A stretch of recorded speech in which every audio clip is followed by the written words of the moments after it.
this new Alien series is looking promising. I'm not even really kidding. Look at the trailer. It's actually pretty awesome.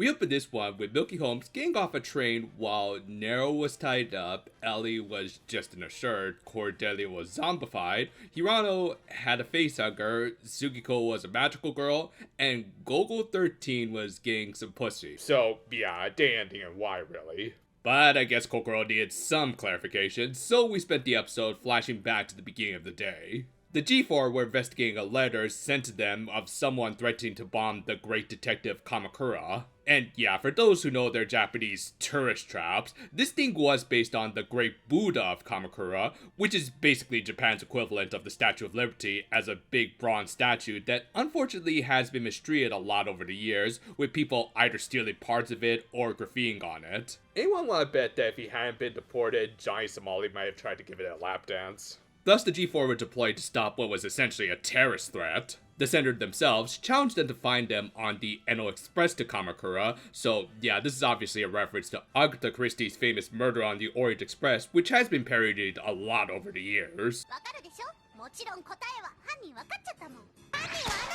This show really was just an audition for the Japanese dub of My Little Pony, wasn't it? Hell, Tsukiko's VA would eventually play Twilight Sparkle, so it's kind of appropriate that she became one of the main characters of this episode. But yeah, Milky Holmes also got on the same train as they were going to see the Great Detective statue. They ended up being clued into what the G4 were doing because apparently they don't understand the concept of confidential information and decided to prove that they were totally great detectives themselves.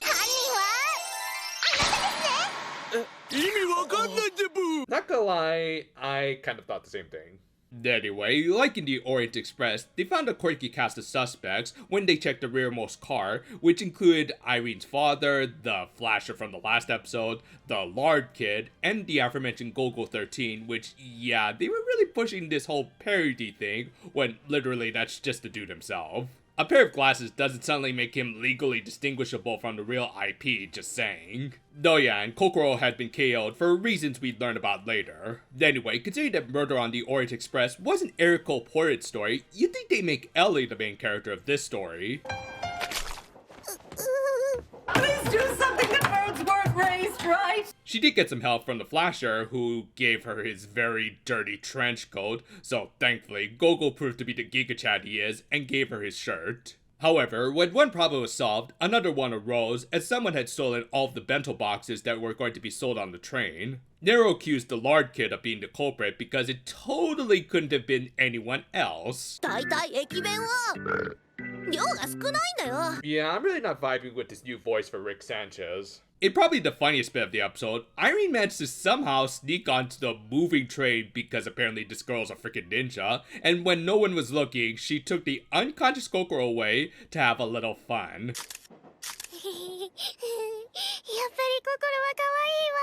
Okay, now I think I get this girl. She's actually a younger Homura.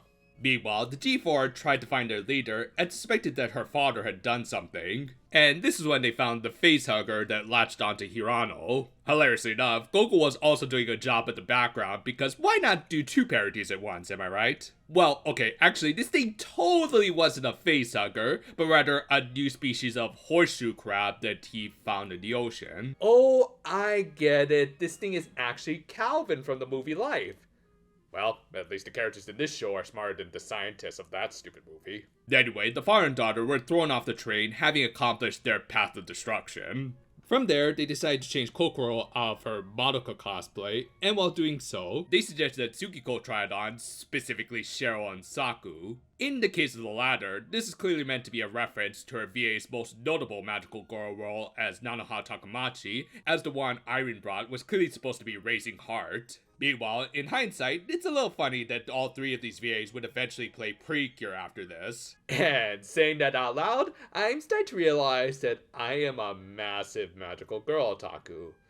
What am I doing with my life?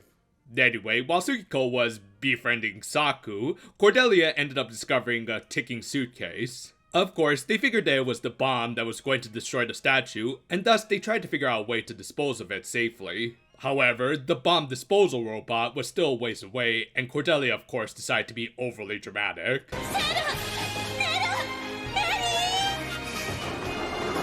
Okay, who let Micho Aoyama handle this key animation? This led to my other favorite bit of the episode, as Cordelia tried to pull a noble and heroic sacrifice, only to not get the fanfare she wanted, and thus return to the train with the suitcase. However, as Cordelia was getting back on the train, the bomb disposal robot finally arrived, who turned out to be Wally. Thus, using his very refined and sophisticated techniques, he tried to disarm the bomb.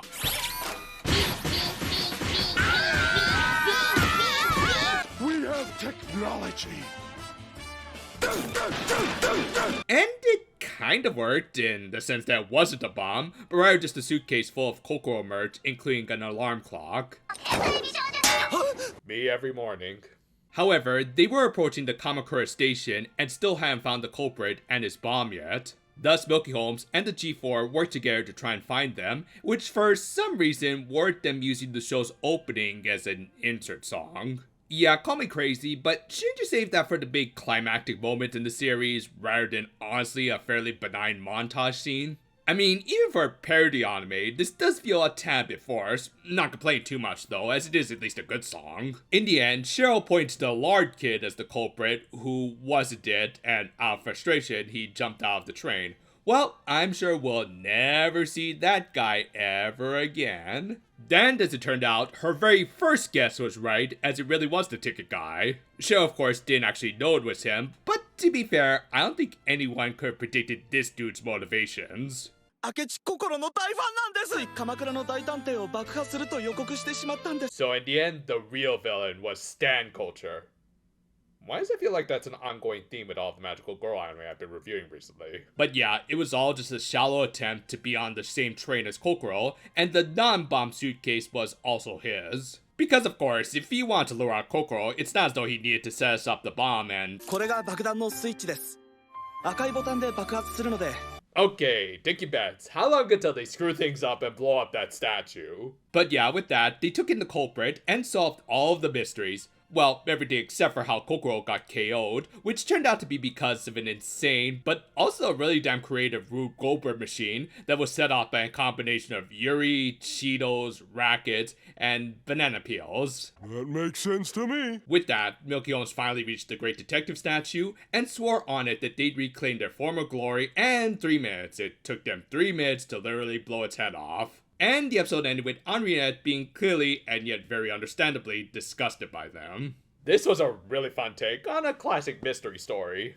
For as insane as this show usually is, it did effectively use the tropes associated with the murder on the Orient Express. From the confined spaces to the quirky cast, this is actually a pretty spot-on parody of one of those well-known detective stories ever.